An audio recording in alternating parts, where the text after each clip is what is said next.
Students 22 फरवरी 2025 आइल्स history में बहुत ज्यादा इंपॉर्टेंट डेट है। अगर आप किसी भी कंट्री में इंडिया, कनाडा, ऑस्ट्रेलिया कहीं पर भी बैठे हैं और आप लोग इस डेट को एग्जाम देने जा रहे हैं तो आप लोगों को नए रूल्स के बारे में पता होना चाहिए, क्योंकि पेपर बेस्ड आइल्स एग्जाम में पेंसिल आप लोगों को बिल्कुल भी अलाउड नहीं होगी, जिसका सीधा सीधा इफेक्ट्स आपकी रीडिंग, लिसनिंग और राइटिंग के ऊपर पड़ने जा रहा है। अब पेंसिल यूज नहीं होगी तो आपको पेन का यूज करना पड़ेगा। तो इस वीडियो में मैं आपको इन तीनों के बारे में बताने लगा हूं कि आपको पेन को अच्छे तरीके से कैसे यूज करना है। और दूसरा सबसे बड़ा चेंज ये है स्टूडेंट्स, आप लोग जानते हैं, मैंने कल भी बताया था आपको कि 1 मार्च ऑनवर्ड आइल्स की फीस जो है वो बढ़ने जा रही है। उसकी फीस 1000 रुपया बढ़ जाएगी। इसके बारे में तो बाद में बात करते हैं। सबसे पहले हम बात करते हैं कि ये जो पेपर बेस्ड आइल्स एग्जाम है इसमें पेंसिल का यूज होगा नहीं। पेन के साथ क्या चीज सही मानी जाएगी, क्या चीज गलत मानी जाएगी। तो सबसे पहले हम रीडिंग और लिसनिंग की जो ट्रांसफर शीट होती है जिसके ऊपर आपको आंसर ट्रांसफर करने होते हैं उसके बारे में मैं आपको बताने लगा हूं कि अगर आपने वहां पे आंसर ट्रांसफर करने हैं, अगर आपसे कोई गलती हो जाती है तो आप उसको कैसे रेक्टिफाई कर सकते हैं। लेकिन आगे बढ़ने से पहले स्टूडेंट्स, आप लोगों को छोटी सी रिक्वेस्ट है,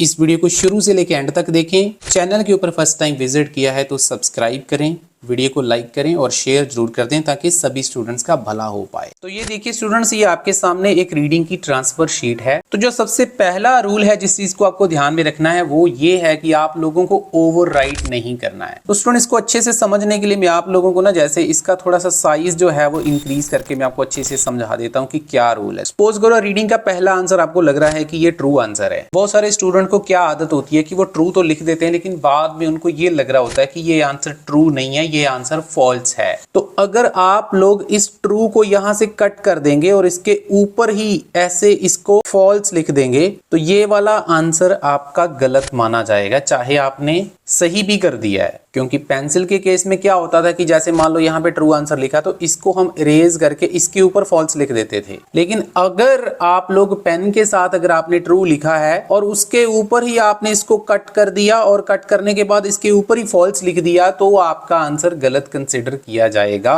तो इसका सही तरीका क्या है कि जैसे मान लो आपने पहले आंसर ट्रू लिख दिया लेकिन बाद में आपको लग रहा था कि आंसर फॉल्स है तो आप लोग इसको कट कर देना है। इसको कट करने के बाद इसके आगे जाके आपने इसको जो है वो फॉल्स लिख देना है। तो ये वाला जो आंसर है बिल्कुल आपका सही माना जाएगा। लेकिन अगर आप लोग ओवरराइट करेंगे तो आपका आंसर गलत ही माना जाएगा। दूसरा रूल बात करते हैं ब्लैंक्स की। जैसे सपोज करो आप fill in the blank solve कर रहे थे और आपको एक आंसर मिला मेल, तो आपने इसके स्पेलिंग लिख दिए MELE, गलती से लिख दिए। मतलब आपको पता था कि यहाँ पे ए आना है लेकिन आपने इसको क्या किया, आपने इसको यहां से कट कर दिया और कट करके ए इसके ऊपर लिख दिया। बहुत सारे स्टूडेंट ऐसे भी करते हैं, मतलब जैसे MELE यहां पे लिखा हुआ था इसके ऊपर चढ़ाकर वो ऐसे एरो बनाकर ए लिख देते हैं, तो इसको बीच में कट कर देते तो ये वाला आंसर भी आपका गलत माना जाएगा। तो सेम टू सेम यही फॉर्मूला आपको इसके ऊपर भी अप्लाई करना है। अगर आपने गलती कर दी है तो आपको इसको पेन के साथ कट कर देना यहाँ पे और उसके बाद करेक्ट स्पेलिंग जो है वो उसके सामने लिख देने। तो ये वाला आंसर जो है वो आपका सही माना जाएगा। तो होपफुली आपको मेरी बात अच्छे से समझ आ गई होगी। इसके रिगार्डिंग आपको कोई क्वेश्चन है, आपके माइंड में कोई क्वेश्चन चल रहा है तो आप लोग प्लीज कमेंट सेक्शन में कमेंट जरूर करें। लेकिन आगे बढ़ने से पहले स्टूडेंट्स, आप लोगों को छोटी सी रिक्वेस्ट है, इस वीडियो को शुरू से लेकर एंड तक देखें। चैनल के ऊपर फर्स्ट टाइम विजिट किया है तो सब्सक्राइब करें, वीडियो को लाइक करें और शेयर जरूर कर दें ताकि सभी स्टूडेंट्स का भला हो पाए। अब ये सेम टू सेम रूल जैसे मैंने आपको रीडिंग के बताए हैं वैसे ही same to same rule listening के भी चलेंगे। जैसे लिसनिंग की ब्लैंक्स होती है, आप लोग थोड़ा सा स्क्रीन के ऊपर वो भी देख सकते हैं। सेम टू सेम रूल, जैसे मान लो पार्क लिखा आपने लेकिन आपने कुछ स्पेलिंग गलत कर दी है तो आपको इसको कट करना है और इसके सामने जो है वो बिल्कुल सही स्पेलिंग लिख देने हैं। यहाँ पर तो वैसे मैंने ठीक ही लिखे हुए हैं लेकिन अगर आपसे गलती हो जाती है तो मैं एग्जांपल दे रहा हूँ। तो सेम टू सेम ऐसे ही आपको आंसर्स ट्रांसफर करते समय ध्यान रखना है ये सारी चीजों का, क्योंकि इतनी मेहनत करने के बावजूद जब आप आंसर ट्रांसफर कर रहे हो तो ट्रांसफर करते समय आपने कुछ ऐसी गलतियां कर दी तो आपके मार्क्स नहीं आएंगे। तो इस चीज का आपको अच्छे से ध्यान रखना है। इसके रिगार्डिंग भी आपके मन में कोई क्वेश्चन है तो आप लोग प्लीज कमेंट सेक्शन में कमेंट जरूर करिए, मैं उसका आंसर करने की कोशिश करूंगा। और स्टूडेंट्स, अगर आप लोगों को रीडिंग, लिसनिंग, राइटिंग, स्पीकिंग के टिप्स चाहिए, तो ये सारी चीजें हमने अपने क्रैश कोर्स में भी कवर कर रखी हैं। अगर आपके पास टाइम नहीं है प्रैक्टिस करने के लिए, जैसे कनाडा वाले स्टूडेंट होते हैं उनके पास टाइम नहीं होता है, जिसमें हम 8 घंटे की वीडियोस देने वाले हैं, जिसमें हमने सारे मॉड्यूल्स को कवर किया है। उसमें आपको सारे मॉड्यूल की प्रेडिक्शन भी मिल जाती है। और मैं बताना चाहूंगा बहुत ज्यादा हायर चांसेस होते हैं कि जो हम आपको प्रेडिक्शन प्रोवाइड करते हैं उसमें से पैसेजेस बहुत बड़ी रिपीट होते हैं। तो लिमिटेड से पैसेजेस हम आपको देते हैं, उसमें से बहुत बड़ी जो है वो एग्जाम रिपीट होता है। आप लोग स्क्रीन के ऊपर भी देख पा रहे होंगे कितनी बड़ी पिछले 3 से 4 मंथ में हमारे जो पैसेजेस हैं वो रिपीट हुए। तो अगर आपको चाहिए तो आप हमारे साथ कांटेक्ट कर सकते हैं, जिसके रिजल्ट भी आप लोग स्क्रीन के ऊपर देख पा रहे होंगे। हमारे रिजल्ट्स भी बहुत ज्यादा अमेजिंग है। ऑनलाइन क्लासेस अगर आपको चाहिए वो भी आपको मिल जाएंगे। आगे बढ़ने से पहले स्टूडेंट आप लोगों को छोटी सी रिक्वेस्ट है, इस वीडियो को लाइक कर दें, चैनल को सब्सक्राइब कर लें और शेयर कर दें, ताकि आने वाले टाइम में आपको जो है अपडेट्स वगैरह मिलते रहे। अब हम बात थोड़ी सी राइटिंग की कर लेते हैं। आप लोग थोड़ा सा स्क्रीन के ऊपर देख सकते हैं। सपोज करो स्टूडेंट, जैसे ये किसी स्टूडेंट ने राइटिंग लिखी है जो आप लोग स्क्रीन के ऊपर देख पा रहे हैं। तो जैसे सपोज करिए आपने ये पहला पैराग्राफ इंट्रोडक्शन का लिखा है, इसमें आपको लग रहा है कि आपने कुछ गलत लिख दिया है। जैसे मैं आपको एग्जांपल देने के लिए बता रहा हूं, वैसे ये पैराग्राफ बिल्कुल सही लिखा हुआ है। सपोज करो जैसे मान लो ये वाला पार्ट आपको लग रहा है कि यहाँ पर आपने कुछ गलती कर दी है, तो सेम टू सेम आपको इसको ओवरराइट नहीं करना है। जैसे मैंने आपको रीडिंग और लिसनिंग के रूल्स में बताया कि आपको इसको कट करके इसके ऊपर कुछ नहीं लिखना है। आपको सिंपली इसको ऐसे, जैसे मैंने यहाँ पे कट किया है, इसको कट कर देना है। 1-2 लाइंस आप यहाँ पे लगा सकते हैं, इसको कट कर देना है